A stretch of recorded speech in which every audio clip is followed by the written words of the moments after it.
Pathwork Guide Lecture Number 4, World Weariness. Greetings in the name of God. I bring you God's blessings. My dear friends, since some of you are pondering the subject of world weariness, an indefinable longing or melancholy or sadness which may at times take hold of you, I would like to choose this subject as the theme of today's lectures. The feeling grows from several roots. Therefore, there are a variety of possible causes for world weariness. Of course, the yearning for God and perfection plays a role here too, whether consciously or not, as well as the nostalgia for one's true spiritual home that dwells in every human being. For here on earth you are only visitors. It is not your true home. But that is never the main reason for the indefinable longing. Its background is more complex, and this is what I want to talk about now. When people deviate in their souls from the divine laws in any respect, and the more unconsciously this happens, the greater the deviation is, then a vague feeling of sadness and longing can grip them at times. It is as if their higher selves would respond and encourage them to sense that something is not quite right within themselves. For instance, they do not know how to open themselves up to loving in the true sense of the word. They cannot move out a feeling which is vital in the life of a human being. As a consequence, love does not come back to them in the right and fulfilling way. Then a feeling of weariness is the answer of their souls. People often think that they are very capable of loving, and that may even be true. But this capacity does not go into the right channel because distortions in the soul prevent it. The distortions can be of many varieties, such as fear that one's ego is too much in evidence. One can see quite often that human beings are indeed yearning for love, and are even willing to give love, yet only on condition that they are loved first. Such a safe bargain not only locks the door, but causes a distortion in the soul, which then can elicit the feeling of world weariness, since the person will remain lonely. The fear within the person says, "If I give first, without being sure, my pride might get hurt, I might be injured, the other could cause me pain." Fear of disappointment is a sign of oversensitivity, and the oversensitivity is a sign of a false sense of self-importance. This entire inner process centers around the ego, and that must block the stream of genuine love, having a contrary direction. The blocking goes against divine law, and therefore the soul must suffer. The moment you reset the inner switch, so that you do not take your fear of what could happen to your own self so seriously, you can give your love freely. Then your love is pristine and unadulterated, because the thou, with everything that you miss and long for, will become more important than the I, with its vanity and pride. Then the feeling of unfulfillment, of vague yearning will disappear, since you are fulfilling a vital function of human nature, and are thus in harmony with God and your own higher self, at least in this respect. Do not misunderstand me. I do not want to imply that a person who has this particular misconception is necessarily selfish. He or she may even be less selfish than another who has already found the key to this problem. One should differentiate between selfishness and self-centeredness. Both are wrong, but their effect is not always the same. I do not even want to imply that such a person may be petty and unwilling to give. It is just that, in ignorance, genuine feelings are channeled through the sick lower self into a false direction. It is not even that individuals who fit this description cannot love at all. There may be a few people around them to whom they reveal all their love. Yet they will not be able to avoid the vague, weary feelings. This is so because, if the energy of their feelings were channeled in the right way, even in respect to those few beloved people, their love would not be concentrated just on a small number of people, but would go out toward anybody in their environment who can elicit positive feelings. Then they would reach out with a fully committed love, not afraid of taking risks, even to the extent of lovingly giving just as much importance to the other person's feelings as to their own. All this cannot be taken for granted, my friends, for no matter how much you may agree intellectually and in principle, the feelings lag behind, except in very rare cases. Naturally, your love would be different toward each individual because you human beings take it as a matter of course that one indeed loves some fellow human beings more than others. And as long as your state of development still keeps you in a cycle of reincarnation, one cannot expect you to believe otherwise. You know also from experience that your love for your mother is different from your love for your mate, that your love for your sister or brother is different from your love for your child, your love for your father different from your love for a friend, and it even differs from friend to friend. There are so many varieties of love currents, and they all have substance and form in the spirit. Their colors, shades, sounds, and fragrances are of a wide variety, and the human capacity to love would be large enough to produce all the diverse energy currents if only the sick tendencies of the ego would not stand in the way. When you love someone very much, you often have the vague feeling that then you must be taking some love away from someone else, whom you may want to love even more. And you have the same feeling about someone else's love for you. It seems as if one person would have to be shortchanged in favor of another as love is being shared.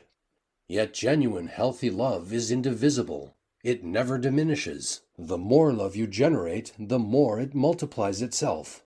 I do not want to be misunderstood here either. I am not referring to sexuality or eros. This is according to eternal law, and you have to find the truth within yourself. So it is with God, who loves his innumerable children, who always loves more, never less. How can genuine healthy love be attained? Not by trying to force yourself to love. This does not work. It can be reached only indirectly, by starting with yourself, that is, by thorough self-examination without self-deceit. Find the extent of your ego, your oversensitivity, your vanity, your pride, and how they play their part. Whoever has understood this has made the first step to attaining true, genuine love, and thus also toward lifting the feelings of longing, sadness, nostalgia, or whatever else you want to call them. Only you can look into your soul. And if you find that not everything is all right within you, then you know also that your soul needs to be healed in this respect. When people concentrate all their love on one person, and they do this in the wrong way because their soul is not healthy in this area, then the love for this one person will weaken them. They may be so afraid to lose the love of the other that they cannot be true to their own self, and thus they will indeed humiliate themselves and be humiliated by the other. It will happen in an unhealthy way, out of weakness and fear, not out of strength. Actually, some people believe that self-debasement is the sign of real great love. However, they are deceiving themselves. Others are so afraid of exactly that, being humiliated, that they cut themselves completely off from too strong feelings. When you love in a healthy and genuine way, you never compromise your dignity.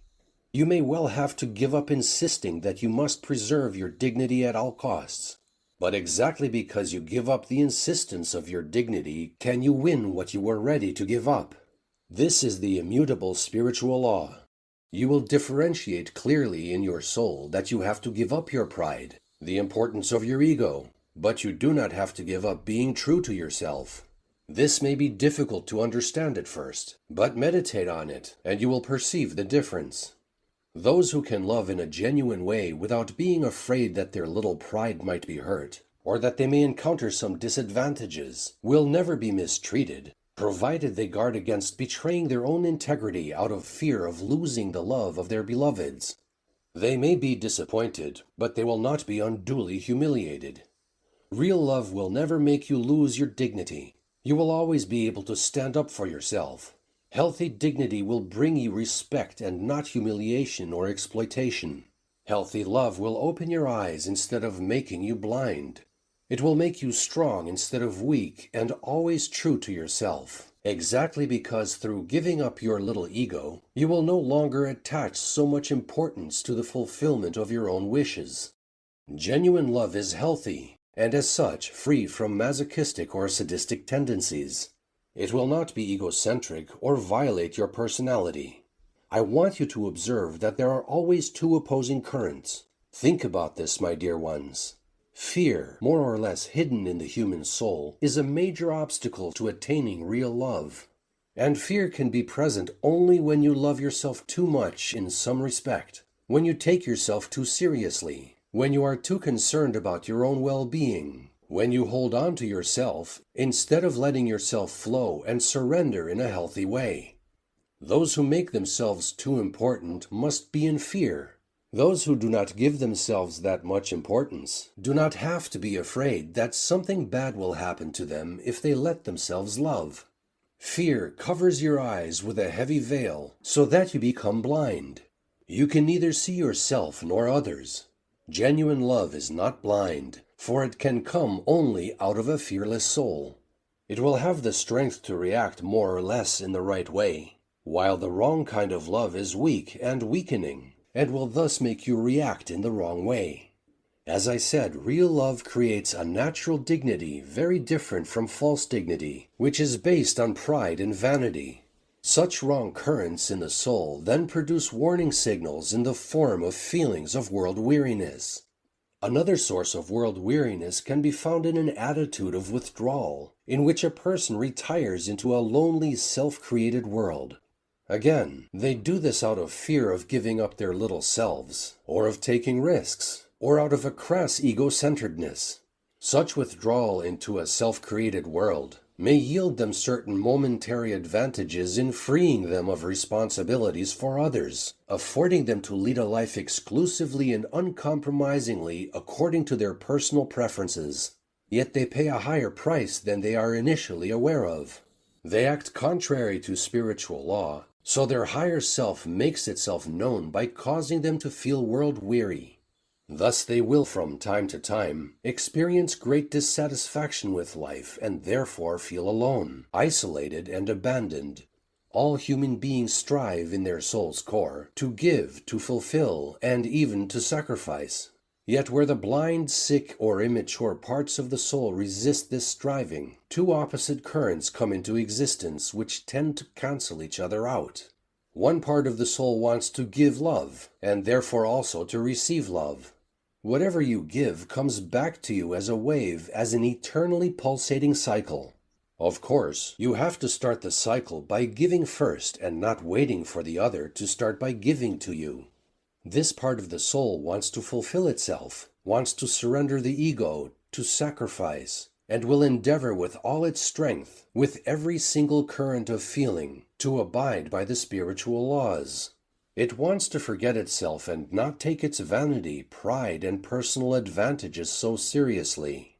Such an emotional current comes from the higher self that knows where true fulfillment, happiness, harmony, and perfection are to be found.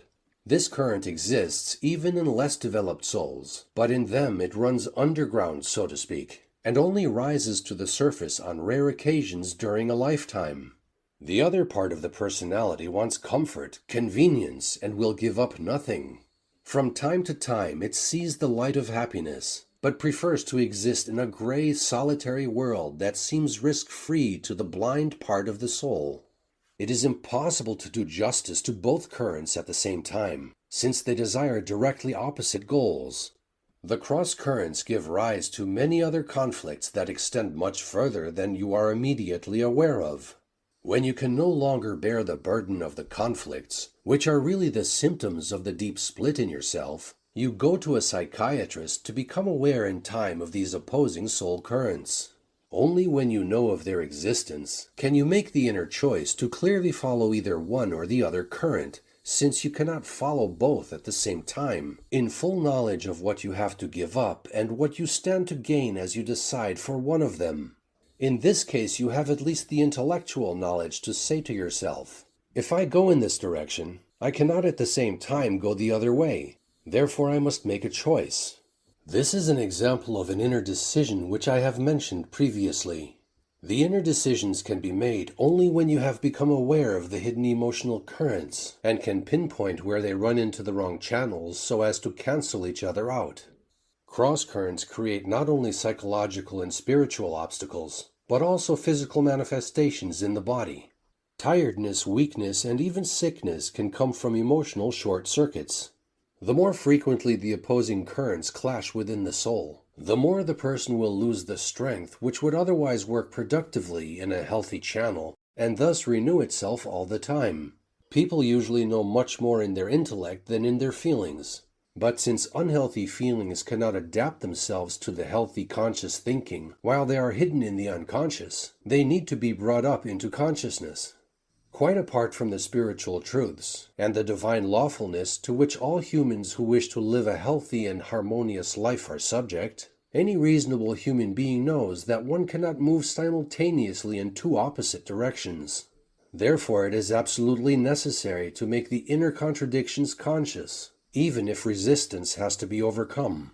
You often call an emotionally ill person immature, at least in those areas where the soul is unhealthy. Indeed, immaturity is a childish quality, because it means to want the impossible like a child. An immature person does not have enough reason to recognize that each action or non-action brings with it the corresponding consequences, which the mature person is able to distinguish and accept. He or she can thus freely give up the impossible, whereas sick and emotionally immature souls would insist on having the advantages of both the opposing alternatives and none of their drawbacks, having their cake and eating it too. When they have to face the fact that this is not possible, their inner rebellion increases, and with it their conflicts. For rebellion against the unalterable is in itself a sick emotional current. The inner conflicts can increase to such an extent that they begin to be reflected and manifested in the person's outer life. There are many kinds of cross-currents, not only those I mentioned.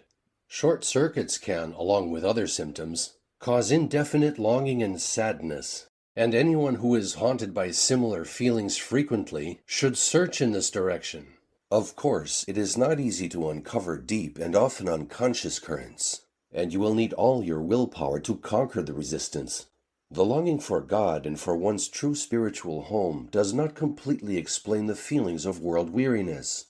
The unsatisfied longing is indeed for God, but in a different sense than you commonly assume. Only when a human being lives in perfect harmony with God's laws can the longing for God be stilled. When you come close to God in this way and remove all the obstacles that prevent you from living in harmony with God, you can satisfy your longing for God already in this life on earth. For those who fulfill completely, to the best of their capacities, in accordance to God's plan, their earthly life, their individual task which corresponds to their state of development, will be free of any kind of inner disharmony. There will be in them no torment, no bitterness, no tension, nor any sadness or world weariness. Going back once more to inner decisions, I would like to mention that when you make a negative decision, in the full knowledge and acceptance of all its consequences and related renunciations of whatever has to be given up, not only rationally but eventually by bringing your emotions in accord with it, you are better off than if you were to insist simultaneously on two impossibilities, desiring only the advantages and not accepting any of the drawbacks of the two alternatives. For instance, when you decide to withdraw and live a solitary life because you do not want to give love out of anxiety and oversensitivity, then you must also inwardly reckon with the fact that you will stay solitary and will lack love. Certain joys and satisfactions must then be given up, not reluctantly, but completely. Even a negative decision, if it is truly meant to be carried out, is one step closer to health than the inner decision and the desire to have it both ways. For in this way you will at least unify yourself inwardly and will no longer be torn by inner contradictions. In order to reach a negative decision at all, you must take pains to honestly confront yourself, bringing the unconscious into the conscious, and commit yourself to pay at least one price, even for the wrong alternative. Such straightforwardness serves the soul's health, even though it may not be the best possible choice. Thus, when people choose to cut themselves off outwardly or inwardly from others, and often this happens only in the inner sense, they will understand right away what this choice implies. Selfishness, anxiety, oversensitivity, and pride have won out. When as a consequence the longing for love, fulfillment, light, brotherhood, and fusion with another being touches them, they will confront this longing and tell themselves, "I have so chosen, I know the price, and I prefer to pay this price rather than give up my negativity." It will be precisely through the inner work that is necessary to make even a negative decision honestly. Thus they will enable themselves to come to the realization later that they would after all prefer to make the true choice, and that it would be worthwhile to give up what at first seemed so difficult to renounce. Most damages are done by not making any choice, and allowing all the emotional currents to mingle in the unconscious without the effort to really getting to know oneself. Such state of indecision will wear out the soul, lead to unfavorable conflicts, so that no energy will be left to fulfill life as best as possible in other areas either, whether spiritual or material. Emotional cross-currents or short circuits are not equally strongly present in all people. There are many gradations. Therefore, it is not a matter of either or. In some cases, the opposing emotions surge with equal power and clash with such fury that the waves of feelings completely submerge the person, so that he or she can no longer cope with life. And from a certain point of view, it is much better because the person will thus find the way to a freely chosen healing much sooner. Without upheavals, most people, except those few of a very high state of spiritual development, would not find the way to health. When the inner conflict is not quite so explicit, and one current is more out in the open than the other, they will still feel countercurrents, at least from time to time, which will sap their strength and will prevent them from completely unifying the energies of their soul. There are also other causes for feelings of world weariness. All of them stem from some distortions in the soul, but I will not go into that now. I have given you enough, so that everyone who hears or reads my words has ample material for self-search. Whoever has such longings should know that his or her unconscious emotional currents are not completely healthy and free. You should attribute enough importance to your soul and to your entire personality to really uncover what is hidden within yourself, alone if possible, and if not, with help. Yet you cannot really uncover what is in you if you still insist on attributing so much importance to your pain, to your vanity, and to your fears. Only by minimizing the importance of these can you find the courage to discover what is hidden, to let go of pretenses, and to change your inner reality. I want now to touch on something else, because it is related to today's theme. This is self-pity, which often strengthens the feelings of world weariness. Wallowing in woes feels so good to you, and you convince yourself that the pain you experience must be borne because it is your destiny. Yet in truth, this is very often not the case. As I have explained, such woes stem from distorted soul currents, which you have the power to correct. The sickly enjoyment of suffering, you call it masochism, is caused by specific tendencies. On the one hand, you run away from real problems you do not want to confront. On the other, you find in such pleasant pain a compensation for the privations of your life's experience. These may have karmic reasons, yet quite often, courage and willpower could relieve them if only you opened the inner door, regardless of the burden of your past lives. Regardless of what you need to experience now on the outer level, you can, by meeting the conditions which I am showing you again and again, heal your soul and bring your feelings, not only your thoughts and actions, into harmony with spiritual law. As a result, your life will be emotionally rich, harmonious, and happy, completely fulfilling you wherever you are in your development. Last but not least, consider this also. By rebelling against something you cannot change, you throw your life into disharmony. On the contrary, it will never harm the soul to accept an unalterable stroke of fate. Naturally, one will not, need not, and certainly should not be glad to accept such a burden. That would be impossible. Yet one can resign oneself to it without rebellion and bitterness. The sadness that comes from undergoing such hardship will in some way help to free the soul. I believe you have all felt this at one time or another. Whenever you wallow in self-pity, you are unconsciously remembering an earlier reaction, when your pain was commensurate with the gravity of the situation. By wallowing in self-pity, you try to reproduce this remembered feeling, but in circumstances which are no longer the same. When the hardship was unavoidable, your surrender was the right response, but now it is different. Now you can change your attitude toward your pain. Because of this difference, the same feeling can in one case be right and healthy, and in another case be sick. Perhaps you will be able to understand this. My words tonight are not easy to grasp, and I ask you to think about them carefully. Be blessed, my dear ones.